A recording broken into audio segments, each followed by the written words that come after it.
Hi, I'm Tyler, and I love worship music. And I'm Kyle, and I hate it. And these are Worship Music Reviews. For Worship Music Reviews, we listen to a popular worship song and give our perspectives from both an optimistic and pessimistic perspective. The Berean task was created by Vince Wright to measure theological depth and clarity of worship songs. Songs are identified as milk or meat, simple or complex, and quality is listed on a scale of 1 to 10, as well as whether you should use it in a worship service or not. Today on Worship Music Reviews, we're listening to Bless Me by Maverick City Music and Kirk as we judge it on the categories of musicality, lyricality, and theologicality. Let's play the song. It kind of sounds like Les Mis. Have you ever seen Les Mis? I know, but like the vibe, like the choral aspect. You know, I don't think there's anything more different than French musical adapted for Americans and gospel music. I think those are two very different genres. Forget what I said about Les Mis. I think this sounds like Newsies. Yes, you're feeling like the communal vibe. The communal aspect, yeah. But like, you know, like on the streets, we're singing very, this together. Yeah, this is very much like we're the king of New York. We're gonna take it back. King of New York. Hey, we're the king of New York. Yeah. Brooklyn, baby. Off the cuff, what are reactions to this song? Okay, so the thing that I think about when I think of this song, anybody can sing this. It felt like this could be sung in like a school playground, and it could be sung in a church. It could be sung by little kids, the elderly, and everywhere in between. Like, it is just an accessible song, and there's just a beauty to it, but it also doesn't feel too simplistic. I'm gonna go and jump ahead a little bit, and we always ask at the end of these segments, do you want this in your church? And my answer is yes. It's very clear. What? Here's the problem. I attend evangelical majority white church. Yep. So I don't know if it will show up. Yeah. Do I want it in my church versus Will it actually be in my church? Yeah, so two I think, very different questions. I think that's the thing that I was thinking through when you were commenting on it. That's the thing I'm thinking through, right? Like, This song is fun. I think it has, from the musicality scale, it's pretty high, right? Mm-hmm. Lyricality repeats itself a lot, but that's kind of the point, right? It's supposed to kind of be a mantra of like, hey, remind ourselves, like, God is blessing me. Mm-hmm. We're asking him to bless us. He will bless us. He has everything we need. We do not need to look elsewhere, right? Some of this can be scary. This scares me in that, like, okay, it can get, if we push this too far, we're in prosperity gospel, right? But you can take that with any worship song. Any worship song, you can push it a little bit too far, and it could be Jesus is my girlfriend as opposed to Jesus is my savior, right? I mean, that's why people really only stick to hymns in some places, because they're like, that's the only way that it doesn't romanticize my faith. Right. It might romanticize in the way of like making it erotic in some way. Yeah, but in this case with him, sometimes instead of romanticizing it, or even worse, sometimes in certain contexts, too much hymns equals sterilization instead. We're all of our, like, we're a little too bored here. We sing our worship songs with this face. Yes, absolutely. So I don't have anything on the musicality. I mean, Kirk and gospel choirs generally bring a lot of rhythm, music, vibes to the table. I mean, I'm not even from that context, so like I don't even want to talk too hard about it without getting into some territory where I'm like almost appropriating it or like exoticizing it. Lyricality is relatively simple, but it's effective for what it needs to do. Okay, so I actually like this. You made this point about this is bordering into theologicality. Theologicality. I'll get it sometime.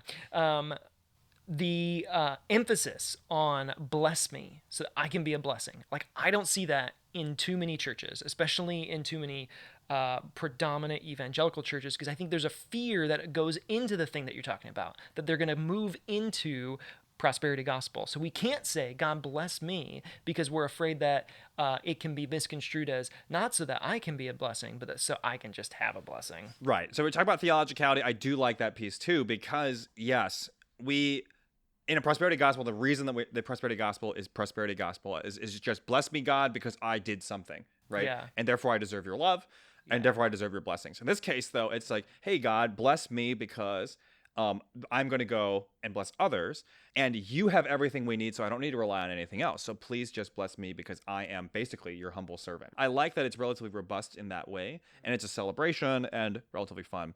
Again, though, like when we put this in that, do we want this in our church, but will it show up in our church? I think that's a big question. As a Korean American, right? Going to Korean, like second gen, third gen Korean church. I don't know if we would be able to sing this. Like, I would laugh so hard if some Korean worship band went up here and tried to do this, right?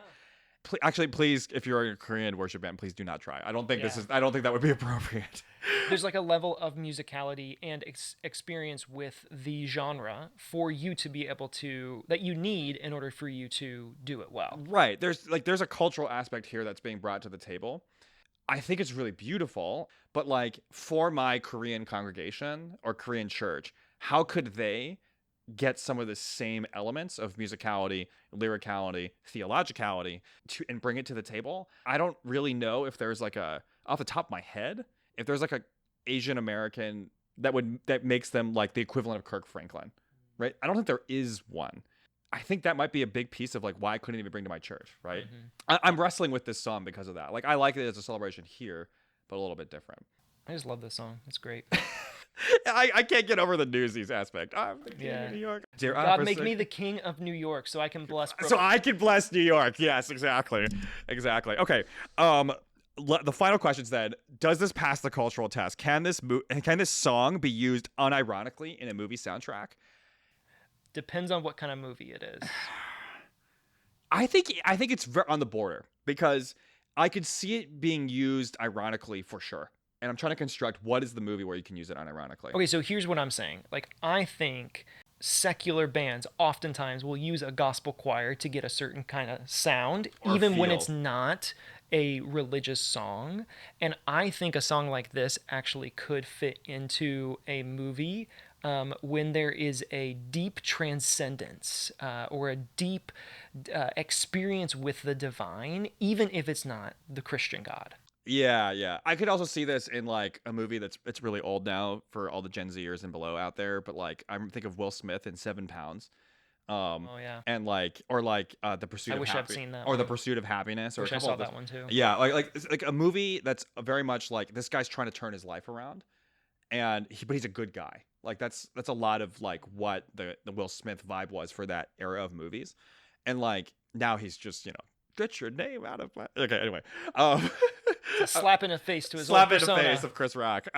But back then he was an all-around good guy, and I think like that is an angle in which we could put this song in there because it has a lot of, as you said, that transcendent power.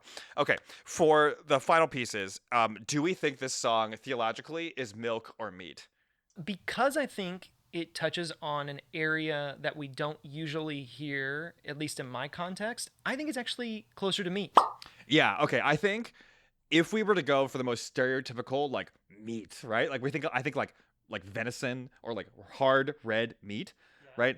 I think this is, like, fish or like, chicken, Like, it's meat, but, like, if you serve this to a certain group of people, they'd be like, I thought we said we're having meat today. Yeah. No one's making fish at a barbecue. Yeah, well, actually, sometimes if you do, they're really good. But yes, yeah. If we bring this to a barbecue, this is not barbecue meat. It's like non-barbecued meat. Mm-hmm. Okay. What would you give this on the Berean rating? I'd probably give it like a 10 out of 10. I will. This is probably the highest rating. I'll give it an 8.5. I was pretty high. Whoa. Pretty high there. Kyle, I didn't even know you could count that high when it came to worship music. Thanks. Yeah. In elementary school, I learned to count to 10, but in church, I only learned to count to 7 or something. Well, because 7's the holy number. It's the number of completion. Why would you need to go beyond that? I need to go any higher. It's 7. You need to know 12 too after that. Do we want to read what Vince Wright said about the song too? Or let's read what it says. Maverick City Music and Kirk Franklin's "Bless Me" is filled with blessing. Okay. Someone was an English major. Great opening line. He envelops us with blessing upon blessing, which came to us through the death and resurrection of Christ. It also states that God will always fulfill his promises and will be with us through all of life's struggles, bringing him glory. Unbelievers should easily interpret similarly. This song is suitable for corporate worship. Final score, 10 out of 10. Well, you and Vince Wright are in line. 10, 8.5. Do you want this in your church? We're both actually... Yes. I just don't know if it will end up in my church. Yeah. Follow for more content like this. Thanks so much for listening to our podcast. If you're interested in more content like this, subscribe and follow to this podcast and follow us on Instagram at IndigitusUS. And send us a DM if you like the pod, have a song suggestion, or give us a like. We'll see you next time.